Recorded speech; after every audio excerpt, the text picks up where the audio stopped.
On June 22, 1997, two trains collide head-on at Devine, Texas, just 8 minutes before 11 o'clock p.m., which resulted in the deaths of 4 people and injuring 2 more. The thing is, there was nothing wrong with the locomotives from both trains. There was nothing wrong with the crews from both trains. There was nothing wrong with the cargoes from both trains. And there was nothing wrong with the brakes from both trains. So why did these two trains collide head-on? Who was at fault for the accident? Well, let's get to the bottom of this and dive into the story of the 1997 Devine Train Collision.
On June 22, 1997, UP 5981 North was stopped at Mellon to receive its next assignment. The train left well later at 2:30 that afternoon with 3 engines on the head end: UPSC 60 5981, ST40-2 number 4211, and ST50M 5084. While waiting to receive instructions, the engineer of 5981 North requested a ride to go get food at a nearby store. His request was approved and was taken to a nearby store to go pick up some food, while his conductor stayed in the cab of 5981. Upon his arrival back from the store, his conductor received an order from the second dispatcher about their next track warrant to proceed out of the siding at Mellon into Gesner siding. Meanwhile, the third dispatcher came into work at 10:15 p.m. and was on duty 5 minutes later, at 10:20 p.m. And 10 minutes later, at 10:30 p.m., the third dispatcher issued another track warrant to 5981 North to proceed out of Gesner siding to San Antonio after meeting an intermodal train at Gesner, 9186 South. Now just keep in mind about the third dispatcher. You want to remember him for later.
In the opposite direction was UP 9186 South. The train left San Antonio at around 10 o'clock p.m. after receiving track warrant A261 from the second dispatcher to proceed out of San Antonio to Gesner on the main track. The next track warrant number A289, that will be misread by the third dispatcher, is about to set the collision in motion, but we'll get to that very soon. The southbound intermodal train had two engines on the head end, UP9186, a C40-8, and UPSC60M 6143. Now, according to the voice recordings on the NTSB report, a conversation was held between the third dispatcher and the crew of 9186 South about the intermodal train's instructions that contain three elements. Those three elements are the following. Box 2. Proceed from Gesner to Mellon on the main track. Box 8. Hold on the main track at the last name point, which is Mellon. And Box 15.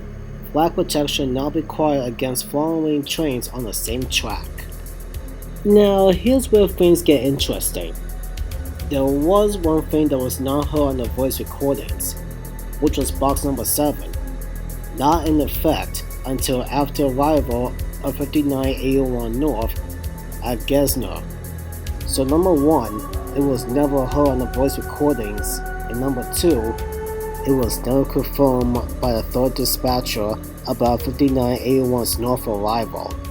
So with some facts of track warrant number 8289 out of the way, let's move on to, as I like to call it, the progress of disaster. So with 5981's North status unknown to anybody, the third dispatcher gives the southbound intermodal train an OK to proceed south from Gesner to Mellon. The engineer of the intermodal train releases the brakes, pushes the throttle, and continues on southbound.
With each and every passing moment, UP 9186 South slowly but surely continues to accelerate without showing signs that it was slowing down or stopping. The crew of the intermodal train thought it was going to be a routine trip without any incidents, when in reality, it was a different story.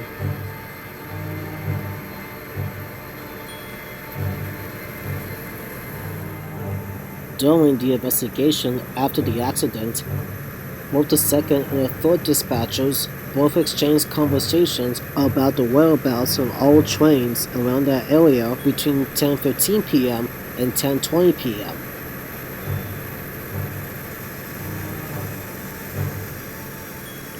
But despite the third dispatcher picking off where the second dispatcher left off, he had totally forgotten about 5981 North that was still heading northbound on the same track, the very same track the southbound intermodal train was rolling down on. And when both trains crossed siren one another, the emergency brakes on both trains were applied, and all 4 crew members quickly bailed out, and at 10:52 p.m., the trains collided.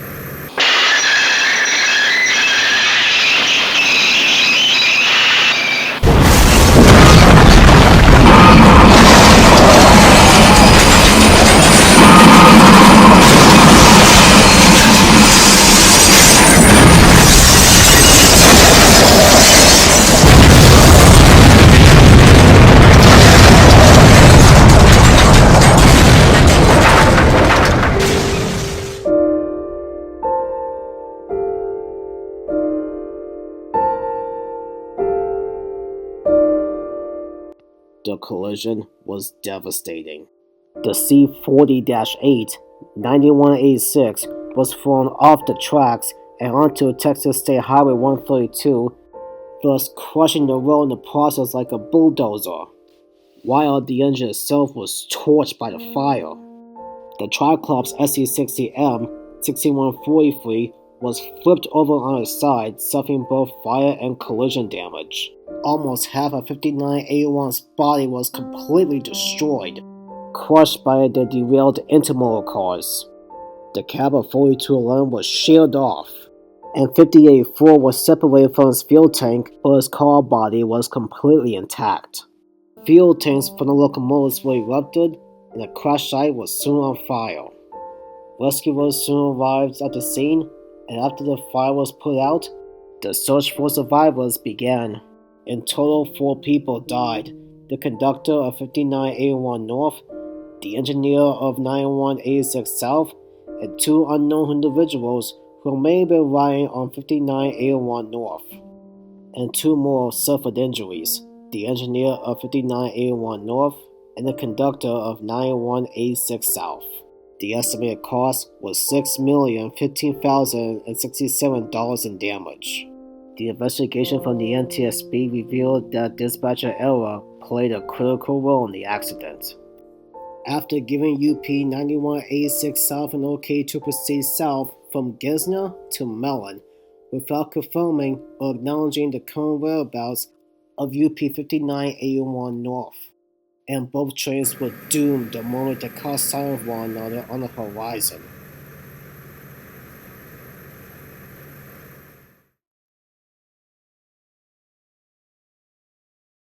In the end, UP 9186, 6143, 5981, and 4211 were all deemed damaged beyond repair and scrapped. UP 5084, despite its fuel tank being separated from the engine and its car body intact from the impact, was repaired and was put back into service. The locomotive remained in service for the UP until it was let go from the UP in 2001. It was sold to the NOEX, WAMX, renumbered as 5116, and A&O, until it was officially retired in 2009.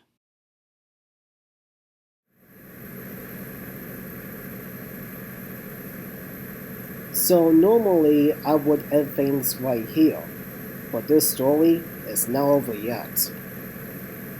At least a few hours before the impact, UP 5981 North was supposed to have 4 engines, not 3, but one of those engines had to be removed from the consist due to a bad order.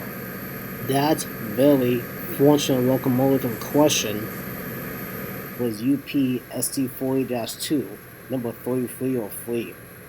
That fortunate locomotive was very lucky, but regardless, after that bad order on that locomotive was taken care of, it was soon put back into service. It was last photographed in 2013, and 3303 is either still in service today or retired. If you guys have any latest info on 3303, please leave it in the comments below. Thank you. It's been 26 years since that collision occurred, but many were wondering, was this the last time a train disaster occurred due to dispatcher error? Sadly, the answer was no.